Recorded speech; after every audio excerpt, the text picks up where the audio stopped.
Richard Mack is an author, speaker, former Arizona sheriff, and one of the most well-known and respected sheriffs our country has ever had. Richard and 6 other sheriffs challenged the constitutionality of the mandatory Brady Bill background check, fought it all the way to the U.S. Supreme Court, and won a monumental decision for freedom.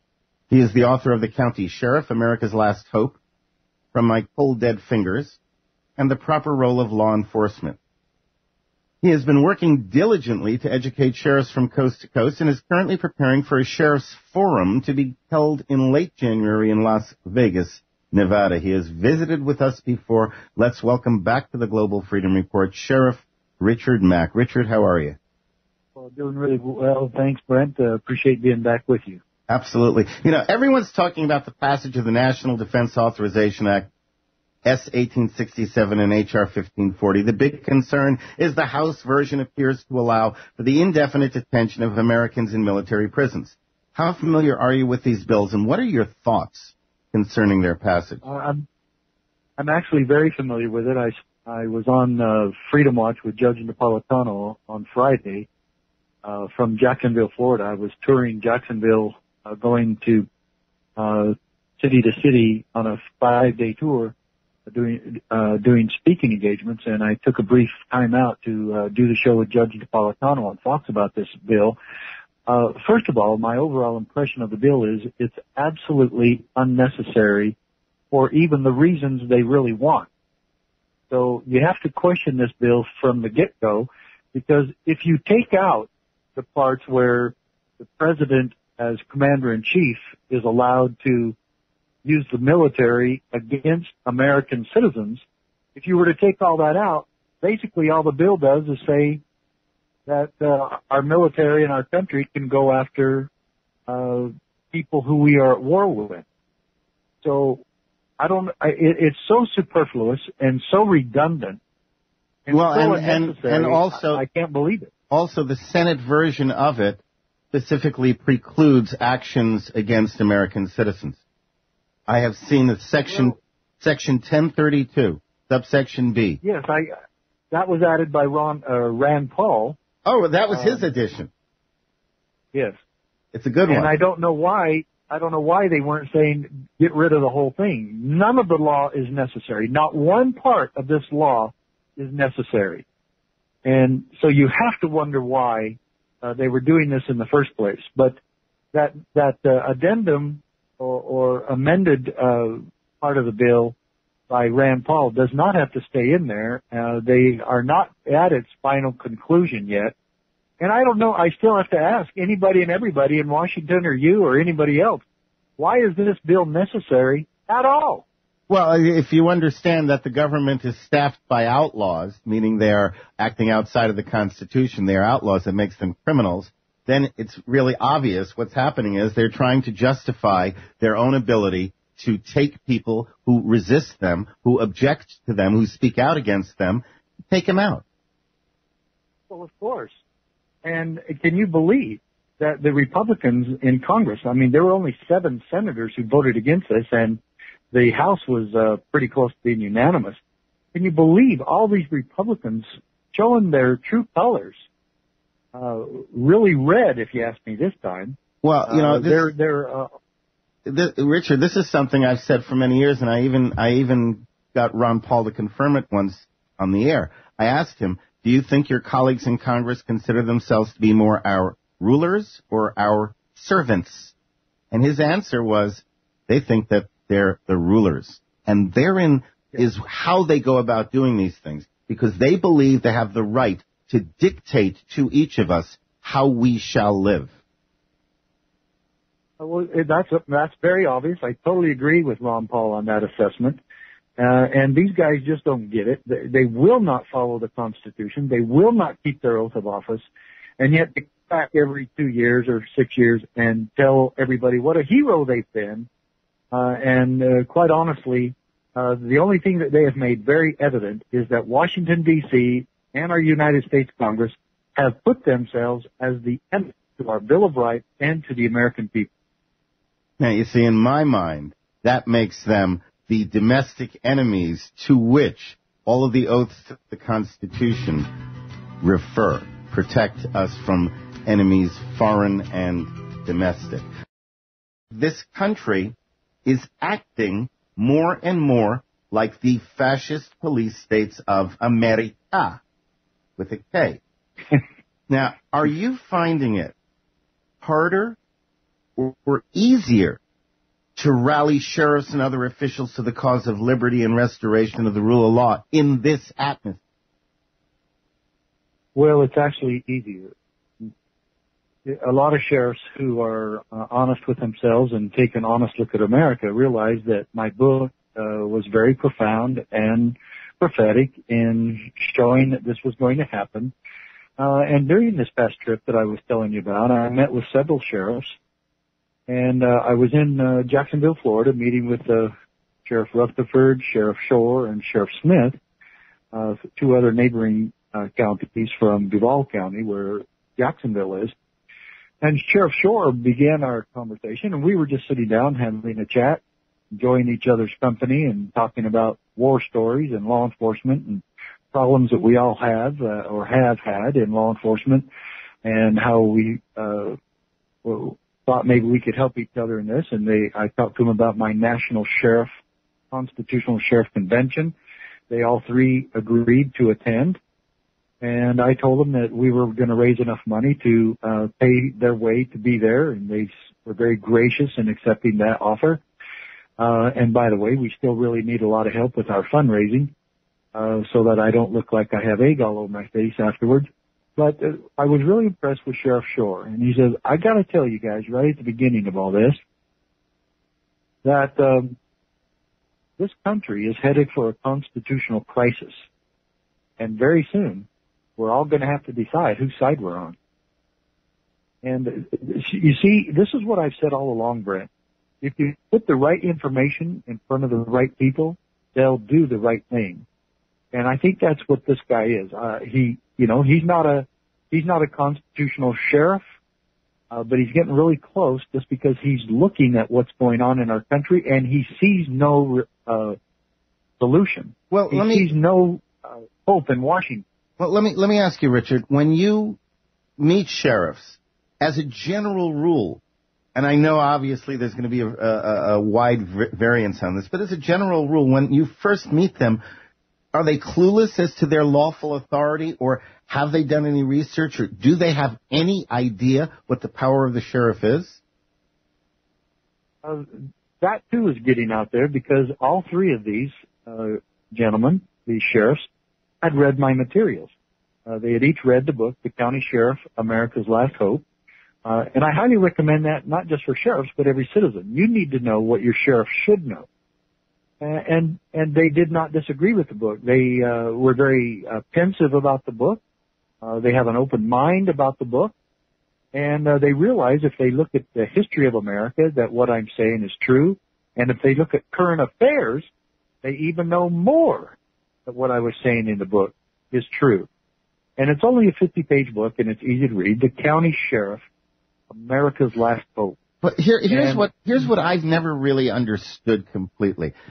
You speak of these people; they want to do what's right. They're the right character of people. You expose them to the fact, verifiable, provable, that the county sheriff is the most powerful law officer in the state. Yet they don't embrace that. It's like, wait a moment, I don't know that. I'm not ready to actually accept that. Now, why would these people, who are shown that they have the power to do what's right, why would they shy away from embracing that power and using it for what's right? Well, it does take them out of their comfort zone, and it also takes them out of the last 50 to 75 years of American political correctness.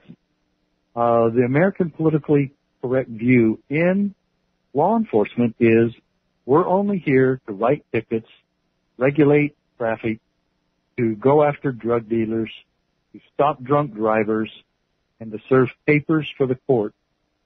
To keep the peace situation and protect citizens from all enemies, both foreign and domestic, has been lost in that shuffle. But what I'm saying is I could understand the shock element momentarily. But if someone walked up to me and said, I am handing unto you the power to make what you know is right happen. The power to push out evil as it comes into your area. I'm giving this to you. I might be shocked. I might, I might hesitate a little bit. I might move forward cautiously. But I certainly wouldn't reject it. You're saying that it's out of their comfort zone. Wouldn't it be more comfortable for them to be able to control their areas more? Oh, no, because this puts them in the direct path of Washington, D.C. We're talking about the Goliath.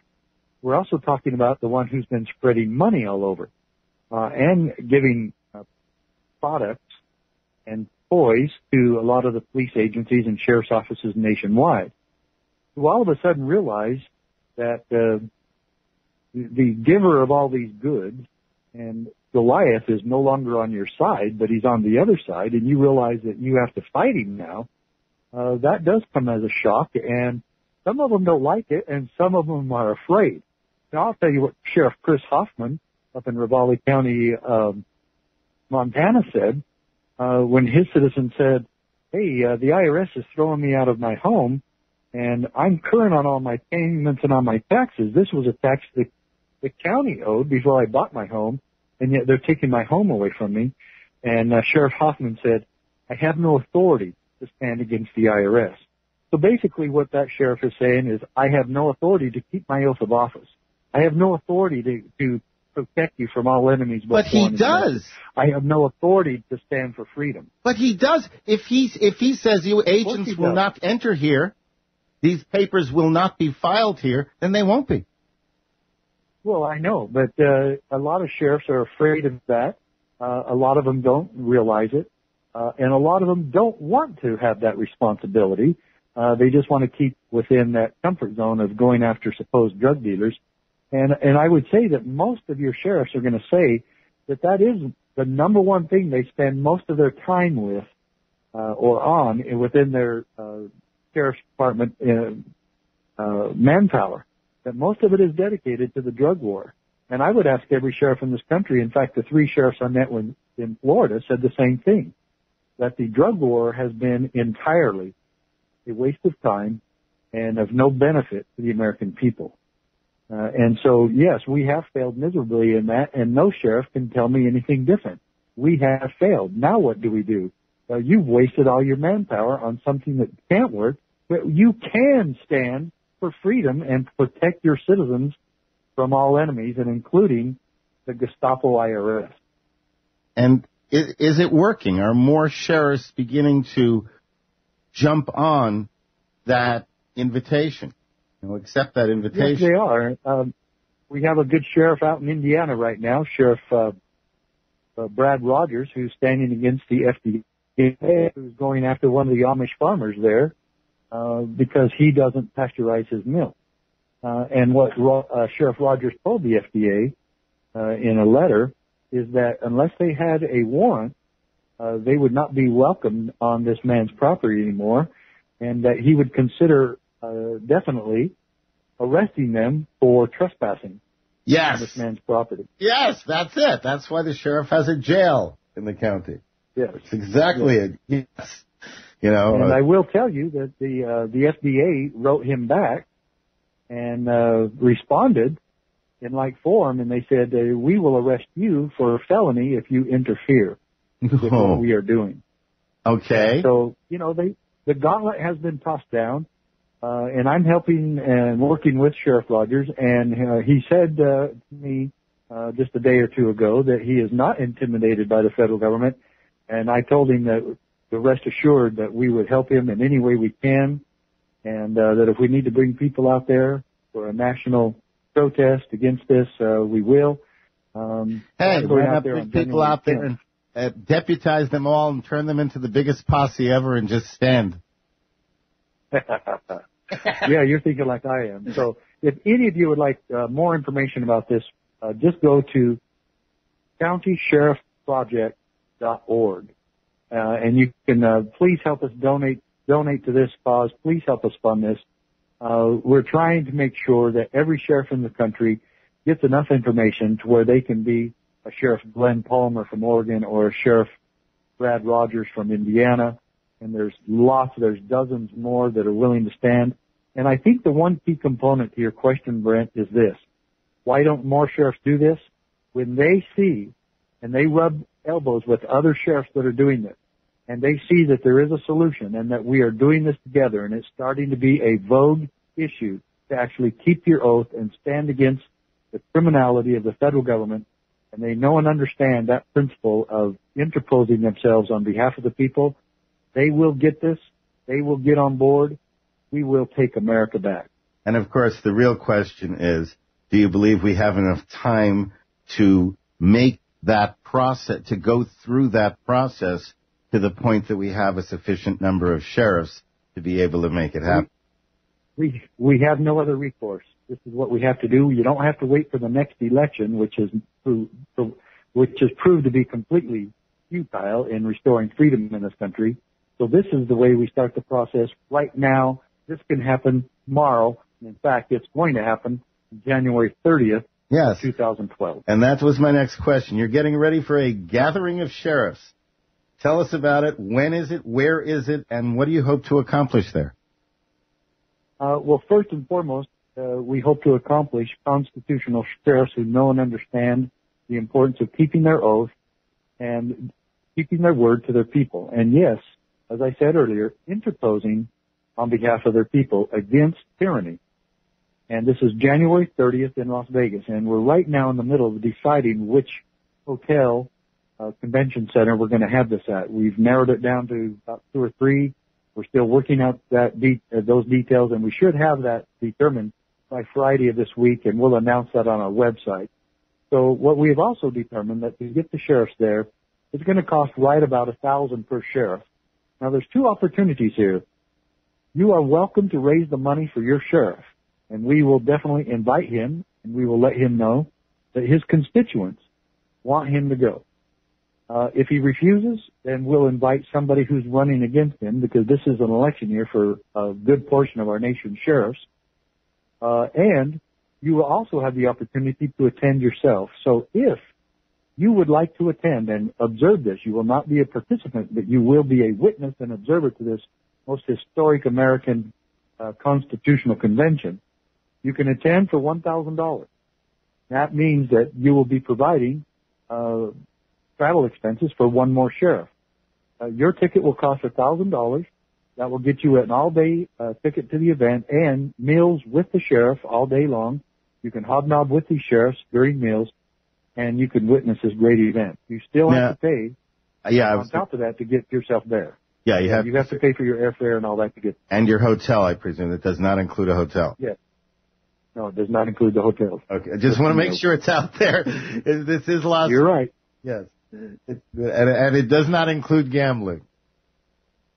No, you can do that on your own, but we would request that all that 50% of that go to the CSPOA.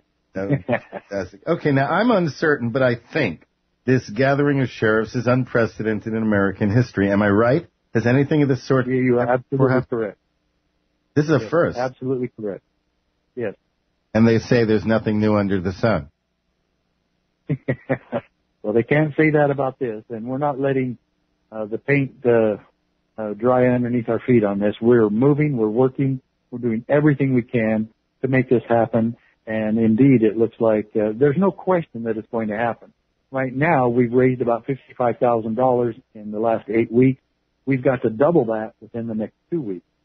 And so we really need everybody to help that. And I'll tell you what, the solution is in their hands, in the people's hands. Now, you know, folks, what I've been saying to you about doing something, this really is a worthwhile cause, and you know it. Okay, so do something, please. That's www.county-sheriff. Is it Sheriff's Project or Sheriff? No, Sheriff. No. Singular? Just one. Okay, CountySheriffProject.org. CountySheriffProject.org. Okay, now, if I am crossing a line, Richard, you can feel free to tell me. It's all right.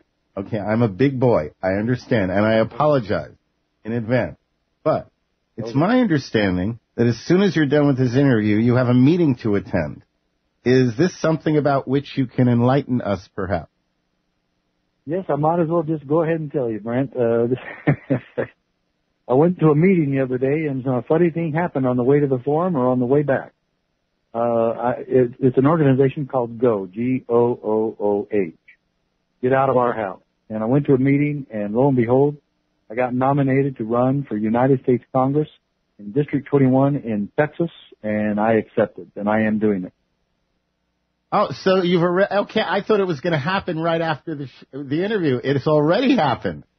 Well, you it's hear already that? happened. I've already been nominated. I'm actually going to a campaign meeting in San Antonio where a group of people want me to come and speak to them and let them know and what why I'm will this running. be? What district? Pardon me? Which district and which state? It's District 21 in Texas, and it's against a rhino Republican, Lamar Smith, who I already know. He voted for 1867. He voted for the Patriot Act, and he voted for the bailout, and he doesn't do anything to get the IRS or EPA or FDA off the backs of the American people. Geographically, what part of Texas is that?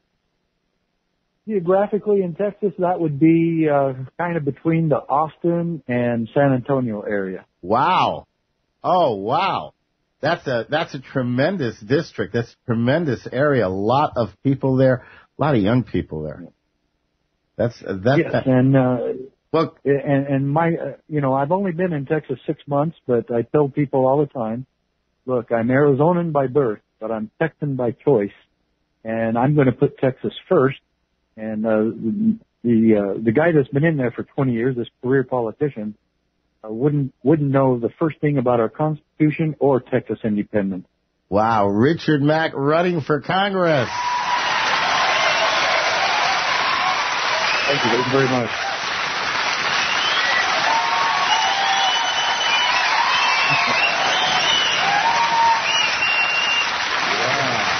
Yeah, hey, they love you, Richard. They love you. All right, okay. So, our next congressman from the, what was it, 21st District? Correct. 21st District in Texas. All right, you're in. Now what? What's your platform?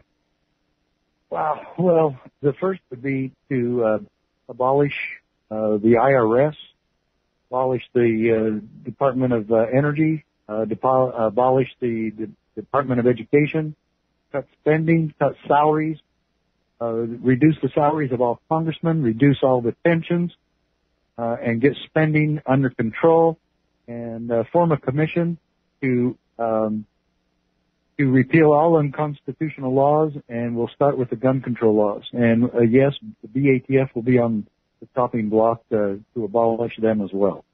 I'll tell you something. I think you've got an excellent chance. I mean, very seriously. You know, and I know all about the corporatism and everything, but in today's climate, where the government is just pushing the people much further than they're willing to be pushed, and right. I think the timing is superb. And I'll do everything I can to support you. Well, thanks a lot. And you'll notice I'm not asking for funds for that because I'm asking funds for the sheriff thing. And this sheriff thing is first on my list. And because it's an immediate solution to the problems of freedom. It's not for me. It's for you. It's for the people of America. This is not a donation to Sheriff Mack when you donate to the Constitutional Sheriff Peace Officer Association. When you go to the countysheriffproject.org, you're donating to America. And you're donating because you feel like the founding fathers. They said, we mutually pledge to each other our lives, fortunes, our sacred honor. Nobody's asking for your fortune. We're just asking you to do what you can. Make a sacrifice on behalf of freedom. Help us make this happen. We have no other independent funding. This is all grassroots from we the people. And so if you don't want to do a credit card donation there's an address, I believe, that's on there as well. And you can just send it to CSPOA. That stands for Constitutional Sheriff Peace Officer Association. 112 Ridgewood Drive, Fredericksburg, Texas. 78624. So send a piece of gold, send a piece of silver, send some FRN, send a personal check or money order, send whatever value that you would like to send. But please help us with this major freedom-enhancing project. And if anybody can show me a better solution, I will donate to it as well.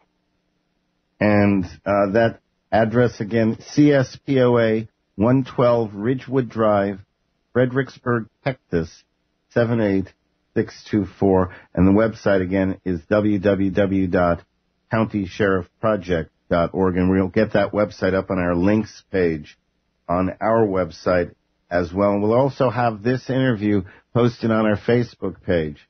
So, if you missed any part of this, it will be up there for sure. Richard, as always, it's a pleasure to be able to speak with you, and it's an inspiration that in the midst of all that's happening, you are accomplishing great things and will be remembered for them.